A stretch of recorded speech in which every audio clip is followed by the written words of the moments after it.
3. jaanuariuse kuupäeval võetakse tunnismeeste juuresolemisel arutusele Hinrikuse nimelise munga süüasi. Kuulu järgi olevat üks dominiiklaste kloostri munk lastud kloostrist jalga ja kuhu siis pada vai litsimajja. Ja sellepärast tema täna kohtu alla antakse. Aulikud, mingem, tulge kaasa. Me liigume minu majja.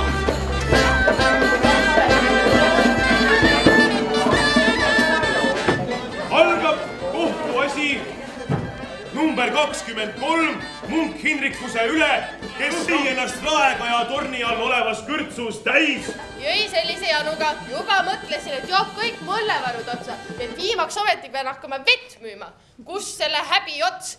Ja mürgeldas seppade värava kõrval olevas lõbumajas nõnda.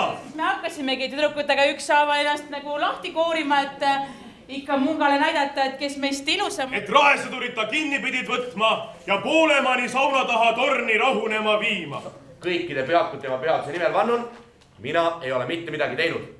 Nii nagu on kirjas Lübecki õiguses, ei või seda, kes ennast kõigi pühakute nimel, mis tahes süüdistustest lahti ütleb, ükski maapealne kohus hukka mõista. Nii et selliseid lugusid tuli ette, sest ei saa salata läbi aegade.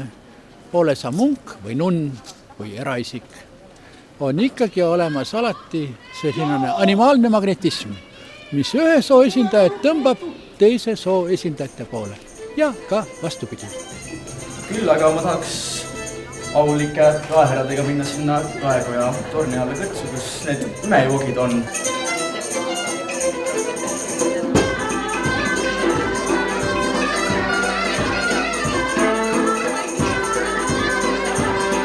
Niisiis, kuna selle Raekoja küljes on juba 2 draakonit, kellest ma vaatasin üks ja ühel juba suu jookseb vett kõigi nende hõrgutiste peale, mis me täna siin oleme proovinud, siis olgu selle kõrtsu nimi alates tänasest ja nüüd ma jään korraks kuss ja luban aulikel isandatel ja emandatel selle kõik välja hüüda. Aga enne kui me selle auväärse ülesande täidame, olgu teile meenutada, et täna algab Hiina vesidraakoni aasta.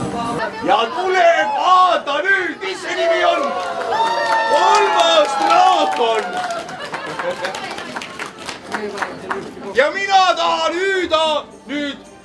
Ei, ma tahan väikse toosti tõsta.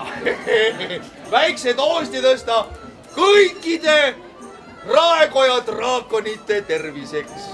Viva!